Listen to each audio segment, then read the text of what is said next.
Good morning and a very, very warm welcome to all of you who are participating in today's important event. On the front of technical issues of importance, we want to give you the password. Someone's going to flip that up for the network and for the password. So today's session on race, class, and college access, achieving diversity in what is now an increasingly shifting legal landscape. For those of you that I have not yet had the privilege of meeting, I'm Molly Broad and am serving as president of the American Council on Education. It is so inspiring to us to see so many distinguished individuals who have made a commitment to the values of and the importance of diversity. And so we thank you for coming to attend this session. I also understand online we have nearly 1,000 other individuals. This is a tremendously important and valuable signal of the sustained commitment that American higher education has for achieving and sustaining diversity. I want to begin by expressing our thanks to Pearson and to the Lumina Foundation for their financial support that made this event possible. And I also want to thank in advance all of the many distinguished individuals who will be part of the program today. It is a rich array of talent. We have held focus on the importance of diversity now for a long time. I guess Bakke, and it doesn't seem possible that was 1978. But we have been carrying this flag ever since and continue to do so. We have achieved focus for now a number of decades, and we must continue to keep these priorities as paramount. And of course, we know that this is important because of the value of the educational experience in the individuals who are the beneficiaries. But more than that, there are significant implications for our economy, for our workforce, and for the strength and vitality of our country. So to help us unpack some of the detailed issues, challenges that we are facing, we have a very distinguished array of individuals who are going to be talking to us today. It's a lineup of scholars and legal experts and university presidents and leaders. And they are all going to share their experiences and their perspectives. The day is going to start with a presentation of the findings of this important report on race-conscious and race-neutral admissions practices. And the report is, in fact, a part of a much larger project that ACE is undertaking on the issues of diversity and equity as important values for higher education, and the historical importance to us that this represents.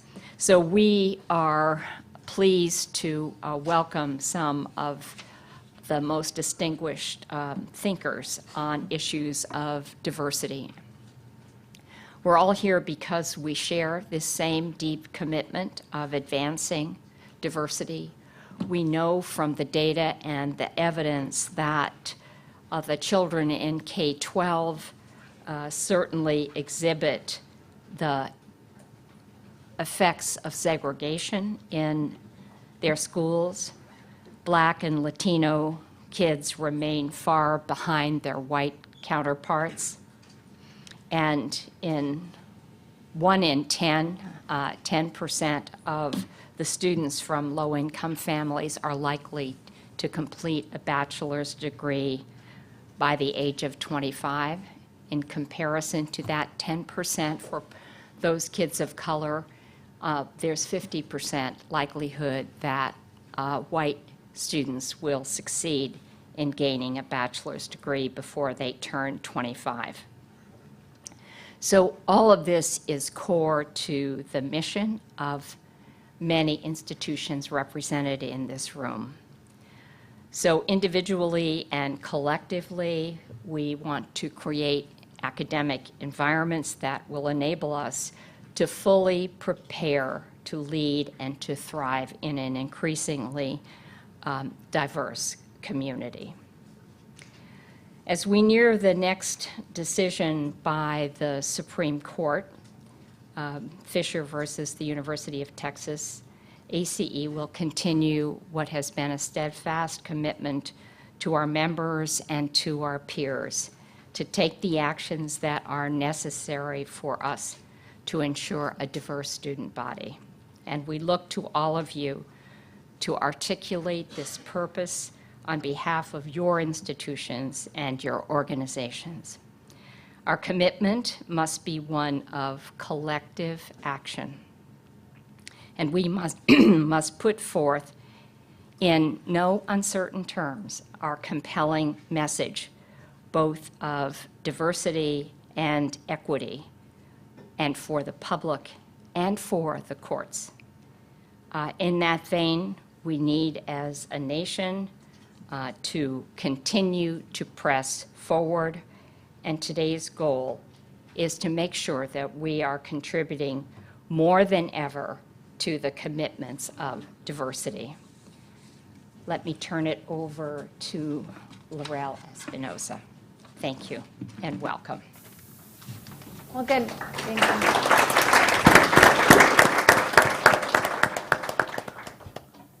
Good morning, everyone. Thank you for coming. We're very excited to see you. We are very excited for our online audience. And I'm actually going to pass it to my right to David Hawkins, who will moderate our session on our study findings, which we're very pleased to be sharing with you. Thank you, Lorelle. My name is David Hawkins. I'm Executive Director for Educational Content and Policy for the National Association for College Admission Counseling. I have the pleasure of moderating this first panel this morning on the Race, Class, and College Access, Achieving Diversity in a Shifting Legal Landscape study findings. Higher education policy and practice are not conducted in a vacuum. And in this instance, in the issue of access and diversity in higher education, admission offices are at the crossroads of where policy and practice intersect. And the plain fact of the matter is that colleges and universities have both a commitment to and a responsibility for being the engine of socioeconomic growth and advancement, really globally. We're so accustomed to saying in our nation, but really globally. And we have the challenge in higher education and the admission office particularly of ensuring access in the face of pronounced inequities in our K-12 system. So in the context of a shifting policy, legal, and political environment, we in higher education have to always maintain an awareness of the tools that enable institutions to afford students broad access to higher education.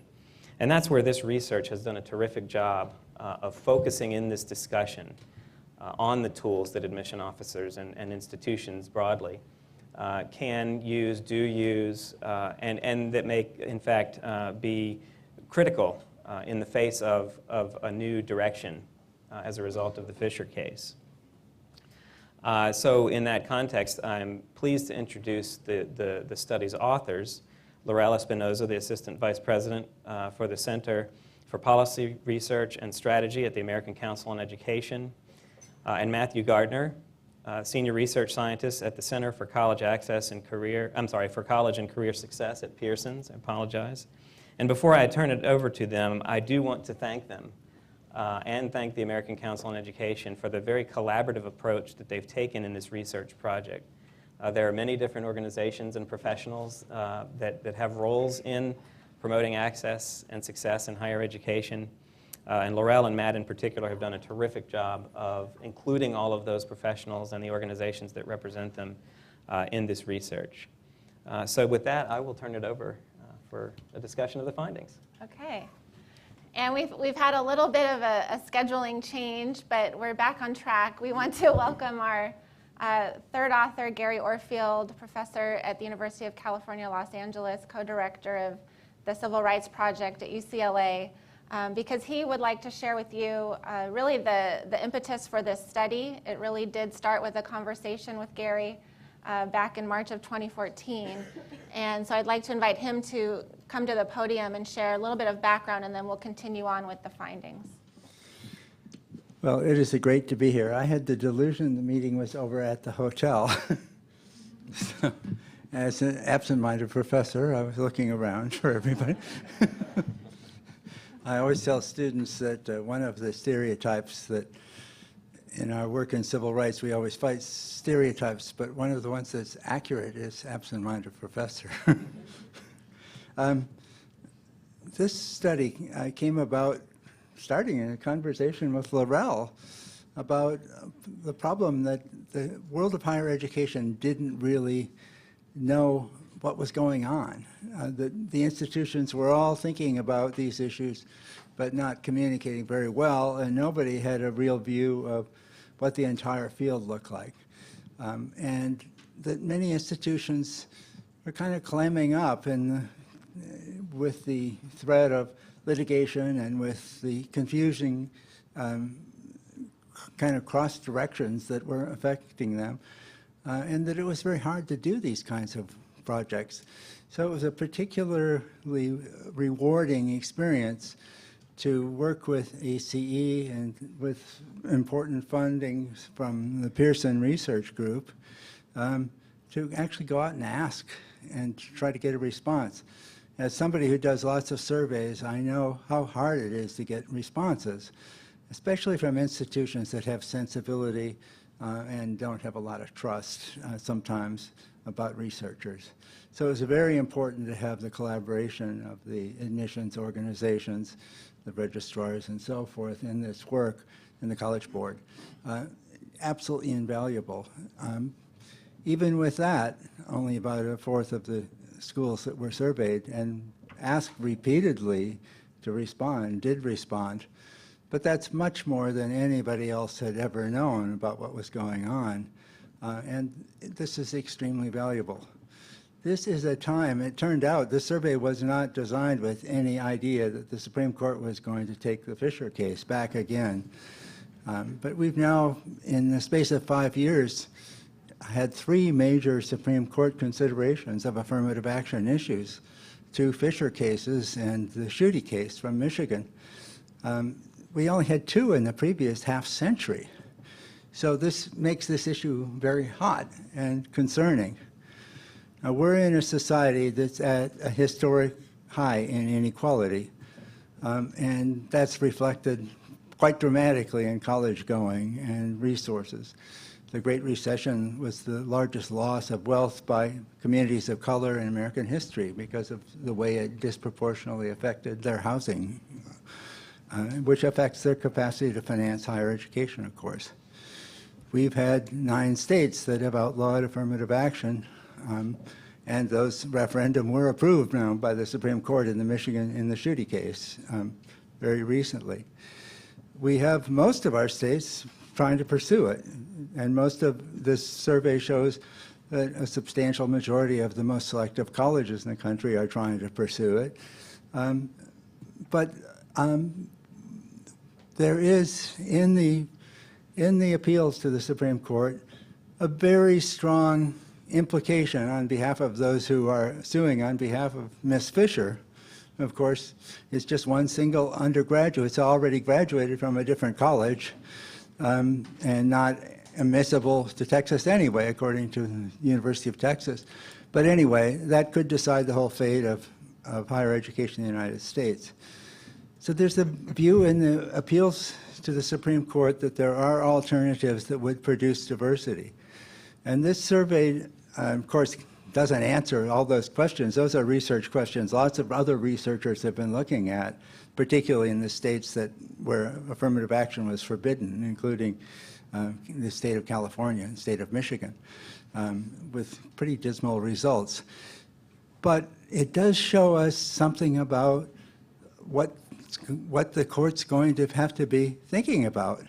And it shows us, very importantly, that the places that are using race are also using almost all the other options as well. It's not as if there was a bunch of things that they could use that they're not using. But it also shows that only 3 of the institutions that we surveyed have given up on race since the Supreme Court raised the stakes in the Fisher case by saying there had to be more proof that there were no alternatives that could work, and that colleges would have to show that, and judges would have to look at it more critically. It didn't appear to lead almost anybody who was using race to abandon it. One of the other things that was particularly interesting to me as a researcher was almost all and the Civil Rights Project has been working on this issue consistently since it was founded in 1996, at the time that affirmative action was abandoned in both Texas and California in 1 year. One of the things that has been interesting is that almost all the discussion has focused on the nation's most selective colleges. And it was assumed that only those colleges were actually using affirmative action in a serious way. This study shows from lots of places that that it's a minority of the less selective institutions, but a significant number that have not been studied at all, who are using race and other tactics. It's also very informative about the discussion about social and economic alternatives, which have been put before the Supreme Court quite insistently. Turns out that the places that aren't using race aren't using those either. And of course, we know from other research that there's very few colleges in the United States that are actually need blind now in a true sense. So how do you use SES in that kind of environment with extremely high costs? Interesting issues. This survey is only one part of the discussion that's going on. It's important for us to think, as we think about these results, also to think about what's going on a few subway stops away at the Supreme Court, where all the briefs have got to be in by the first week of September. Those may be the last voices for researchers and for universities and higher education organizations to have a voice about what happens about these issues for a good long time. This may be the deadline for any information that would determine whether or not colleges can continue to use race, public and private colleges. Those are just a few reflections on this survey. It's been very interesting working with all of these groups.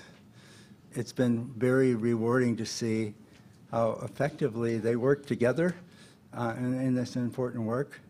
And it seems to me there's a lot more to be done, whatever the Supreme Court decides, and however higher education decides to have a voice in this issue in the coming short weeks that we have to have a voice before something may be decided. Thank you.